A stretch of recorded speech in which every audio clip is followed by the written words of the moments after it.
Assalamualaikum warahmatullahi wabarakatuh. Selamat pagi anak-anak. Jumpa lagi dengan Pak Dimas dalam materi dalam pelajaran sejarah kebudayaan Islam. Kita akan melanjutkan materi kita yaitu tentang Kiai Haji Hasyim Asy'ari, pendiri Nahdlatul Ulama. Tapi sebelum kita melanjutkan pelajaran kita pada pagi hari ini, mari kita berdoa dulu. Semoga ilmu yang kita dapatkan nanti bisa bermanfaat untuk kita dan untuk orang lain dan dimudahkan oleh Allah dalam menuntut ilmu. Berdoa mulai.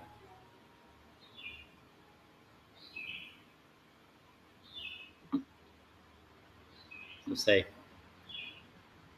Oke anak-anak, langsung saja kita masuk ke materi kita tentang Kiai Haji Hasyim Asy'ari, pendiri dari Nahdlatul Ulama.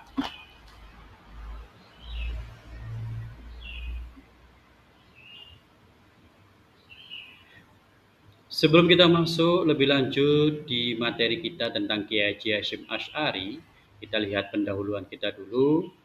Kiai Haji Hasyim Asy'ari adalah seorang ulama besar yang dan pendiri dari Nahdlatul Ulama.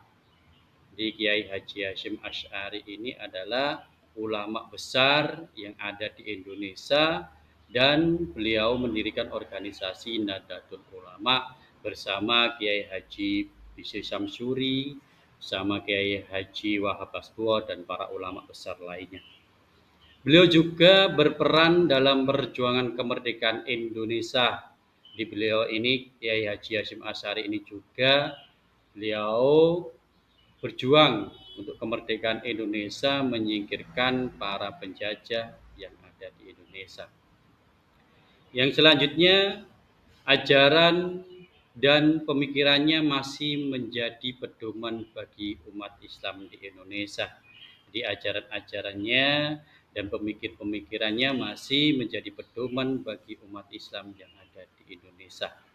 Next anak-anak.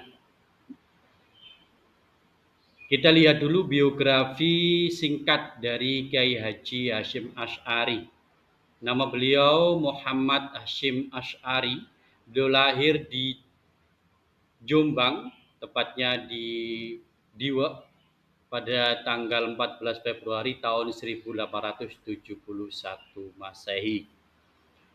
Beliau wafat pada tanggal 25 Juli tahun 1947. Pendidikan beliau belajar di berbagai pesantren di Jawa. Di Kiai Haji Hasyim Asy'ari ini mondok atau belajar di pondok pesantren yang terkenal di sekitaran Jawa Timur. Contohnya di pondok pesantren Wonorejo yang ada di Jombang. Selanjutnya ada di pondok pesantren Wonokoyo yang ada di Probolinggo. Dan ada lagi beliau mondok di pondok pesantren Trenggilis yang ada di Surabaya dan juga Langitan, pondok pesantren Langitan yang ada di Tuban. Dan beliau juga pernah mondok di Bangkalan yang langsung diasuh oleh Kiai Haji Khalil atau Syekh Khalil Bangkalan.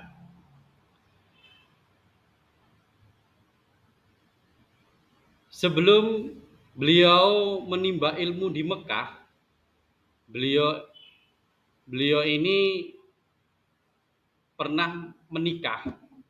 Beliau ini setelah di Bangkalan, beliau mondok lagi di salah satu pondok pesantren yaitu di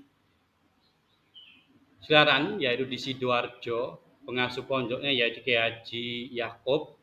Pada saat itu beliau di situ mendalami ilmu nahwu dan syaraf. Beliau di situ mendalami ilmu bersama Kiai Haji Yakub.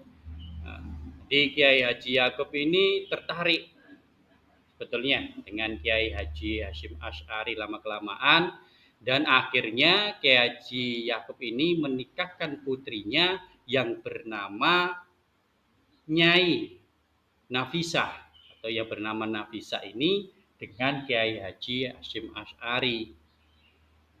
Setelah menikah dengan Nyai Nafisah, Kiai Haji Hasyim Asy'ari ini pergi ke Mekah bersama mertuanya yaitu Kiai Haji Yakub untuk pergi haji.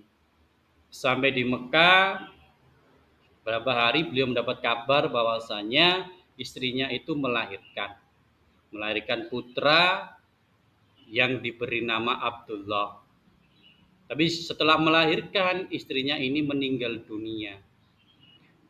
Jadi ketika istrinya meninggal dunia, Kiai Haji Hasyim Asy'ari ini beliau masih di Mekah.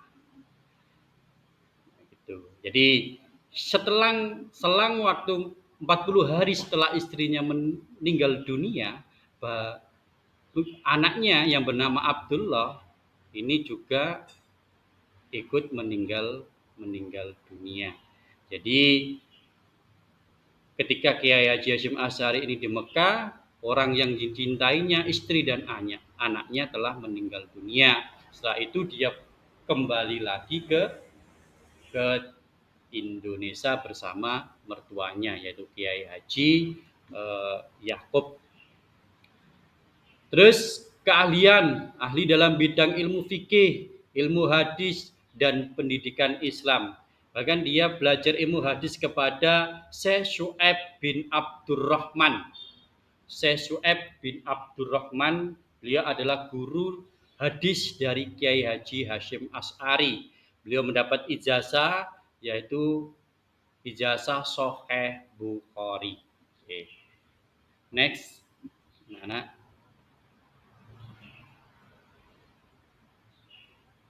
Peran dalam pendidikan Islam.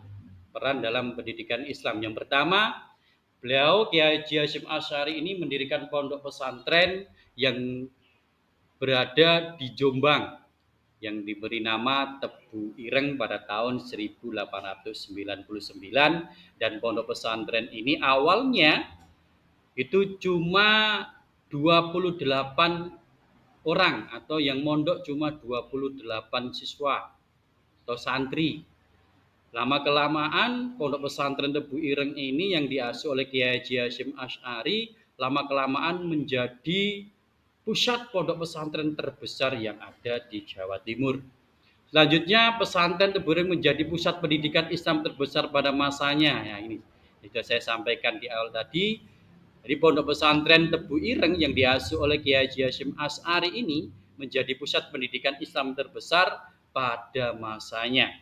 Yang selanjutnya, yang nomor 3, mendidik banyak ulama besar dan tokoh Islam di Indonesia. Jadi Kiai Haji Hasyim Asy'ari atau pondok Tebu Ireng yang diasuh oleh beliau ini menghasilkan ulama-ulama besar dan tokoh Islam di Indonesia.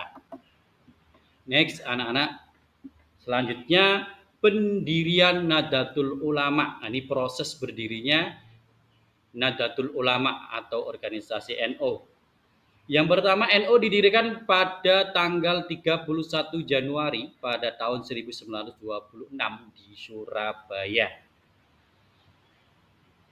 Tujuannya untuk apa? Tujuannya itu mempertahankan ajaran Ahli Sunnah wal Jamaah. Jadi NU ini didirikan tujuannya untuk mempertahankan ajaran Ahli Sunnah wal Jamaah. Selanjutnya, NU berkembang menjadi organisasi Islam terbesar di Indonesia. Jadi berjalannya waktu NU ini berkembang menjadi organisasi Islam terbesar yang ada di Indonesia. Sampai saat ini NU juga dikenal sampai di luar negeri. Lanjut. Revolusi jihad dan perjuangan kemerdekaan. Jadi beliau ini Kiai Haji Hasyim Asy'ari setelah mendirikan sebuah pondok, beliau juga menjadi perjuang kemerdekaan.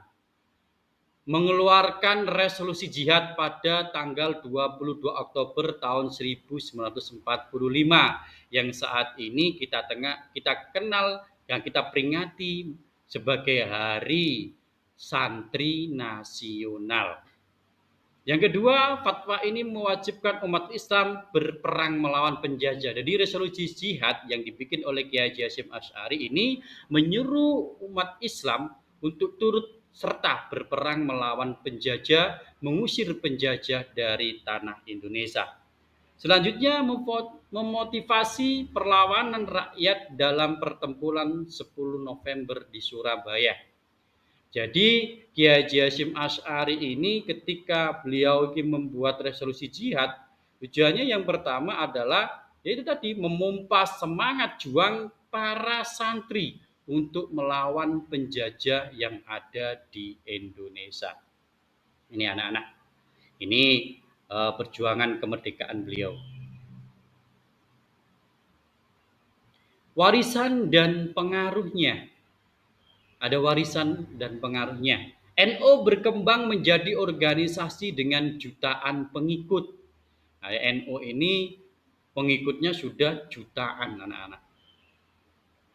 Nilai-nilai Islam moderat terus diajarkan di pesantren dan masyarakat. Di ajaran-ajaran Islam atau nilai-nilai Islam moderat terus diajarkan di pesantren-pesantren dan di lingkungan masyarakat. Yang ketiga, pemikirannya masih berpengaruh dalam pendidikan, sosial, dan keagamaan di Indonesia. Jadi pemikiran dari Kiai Haji Hasyim Asy'ari ini masih berpengaruh dalam pendidikan dan sosial dan keagamaan yang ada di Indonesia ini anak-anak. Next, kesimpulan dari materi kita pada pagi hari ini, Kiai Haji Hasyim Asy'ari adalah ulama besar yang berjasa bagi Islam dan bangsa Indonesia. Kenapa? Karena beliau ikut serta berjuang untuk mengusir para penjajah. Yang kedua, mendirikan Nahdlatul Ulama untuk mempertahankan ajaran Islam ala Ahlussunnah wal Jamaah. Yang ketiga, berperan dalam perjuangan kemerdekaan melalui resolusi jihad. Jadi beliau ini dari resolusi jihad ini para santri itu semangatnya dipompa. Untuk apa? Ya tadi untuk mengusir para penjajah yang menjajah Indonesia. Yang paling terakhir anak-anak di kesimpulannya, jasa dan perjuangannya masih dikenang dan diteruskan hingga kini. Di jasa-jasa beliau masih dikenang, bahkan perjuangannya masih dikenang dan terus hingga kini. Contohnya apa? Contohnya adalah kita memperingati Hari Santri Nasional pada tanggal 22 Oktober setiap tahunnya. Ini anak-anak. Ini adalah materi kita pada pagi hari ini tentang Kiai Haji Hasyim Asy'ari. Semoga bisa menjadi masukan dari kalian, bisa menjadi motivasi belajar kalian, dan semoga kalian bisa memahami apa yang barusan saya sampaikan. Dan dari saya, kurang lebihnya saya mohon maaf. Saya akhiri. Wassalamualaikum warahmatullahi wabarakatuh.